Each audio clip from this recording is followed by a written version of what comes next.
Bonjour Franck Menonville, vous êtes sénateur RDSE de la Meuse et vous êtes invité du Face à Face ce matin en direct du Salon de l'Agriculture. Merci d'être avec nous. Bonjour Franck Menonville, on vient de le voir dans le sujet, l'agribashing, ce dénigrement systématique, ou en tout cas important, du monde agricole, il est réel. Comment on lutte contre ce phénomène, contre ce dénigrement ? Il est réel, il est effectivement présent depuis ces derniers mois, depuis même quelques années, et je crois qu'il faut vraiment s'y attaquer de différentes manières, notamment par la communication, par le faire savoir et surtout par, j'ai entendu le mot de pédagogie. Alors j'allais dire au niveau de l'agribashing, il y a différents courants. Il y a des courants, j'allais dire, assez radicaux, militants, etc., qui animent des mouvements. Et là, je pense que les choses sont assez compliquées. Néanmoins, il y a, au-delà de cela, je crois depuis un certain nombre d'années, au travers une société qui effectivement est de plus en plus urbaine, eh bien une déconnexion peut-être des réalités agricoles, des réalités de l'évolution du métier d'agriculteur et des réalités des pratiques agricoles. Et là, je crois que le Salon de l'Agriculture, c'est le parfait endroit pour aujourd'hui faire savoir le niveau de qualité, le niveau de bien-être animal et le niveau de progrès qu'a réalisé l'agriculture depuis ces dernières années. Mais justement, vous venez d'en parler, ce dialogue, le fossé qui se creuse entre la ruralité et la France des villes. Comment on imagine de nouvelles passerelles, un nouveau dialogue entre ces deux France ? Est-ce que vous, élus des territoires, puis je rappelle d'ailleurs que vous êtes vous-même agriculteur, quel est le rôle que vous pouvez jouer dans la reprise de ce dialogue ? Je crois que les élus des territoires ont un rôle important de faire effectivement le lien dans ces territoires, parce que nous le voyons bien effectivement même dans les territoires ruraux, il y a des populations qui viennent effectivement de zones urbaines et qui là aussi sont assez quelquefois éloignées des réalités agricoles. Et là, je crois que les élus des territoires, les agriculteurs, les organisations professionnelles ont un rôle effectivement important pour essayer de renouer le dialogue. Et puis, il y a effectivement cette loi Egalim aussi qui... Alors, on va en parler de la loi Egalim.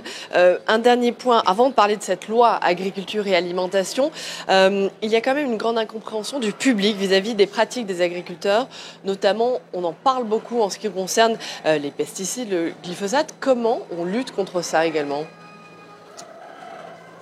Je l'ai dit tout à l'heure, je pense déjà le faire savoir les réelles pratiques, les réels enjeux de notre agriculture, les réels... effectivement, aujourd'hui, l'agriculture a fortement évolué. On est à quelques mètres du stand de l'INRA. Effectivement, aujourd'hui, de nouvelles pratiques ont vu le jour. On a à la fois de l'évolution technologique, l'agriculture de précision, mais aussi des agricultures qui remettent au cœur des dispositifs l'agronomie.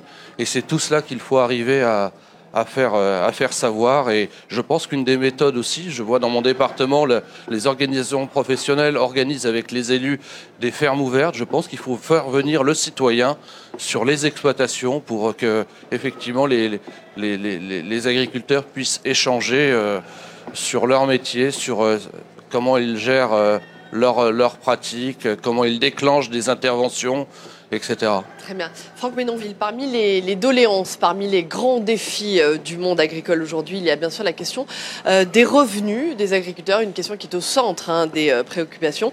Justement, la loi agriculture et alimentation, elle est censée permettre l'amélioration de ces revenus.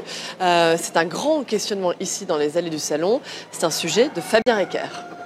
Emmanuel Macron leur avait promis un revenu juste, mais celui-ci tarde à se concrétiser pour les agriculteurs. Dans les travées du salon, on attend toujours les effets de la loi alimentation qui doit contraindre la grande distribution à mieux partager ses marges.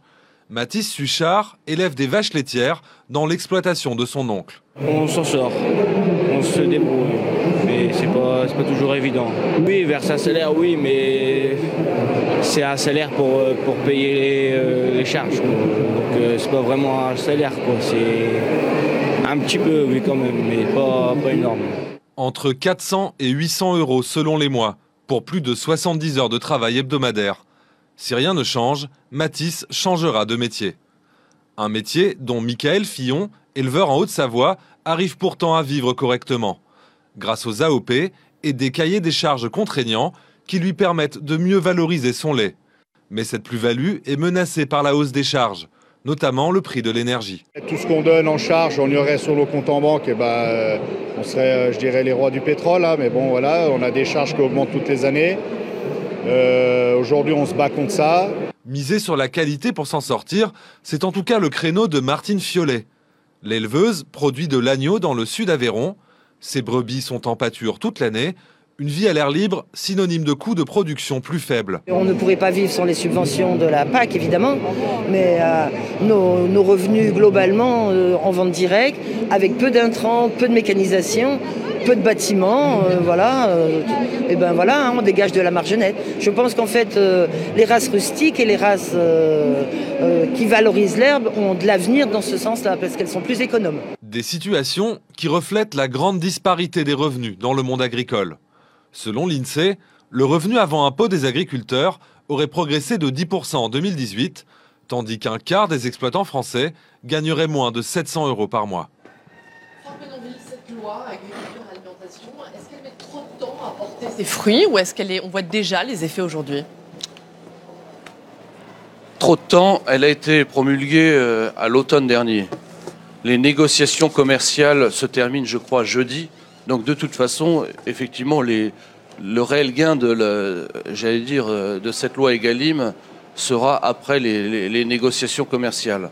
Ce que l'on peut en dire aujourd'hui, c'est déjà l'énorme exercice qu'a été les États généraux de l'alimentation, qui ont permis de mettre à une même table producteurs, transformateurs, distributeurs et consommateurs.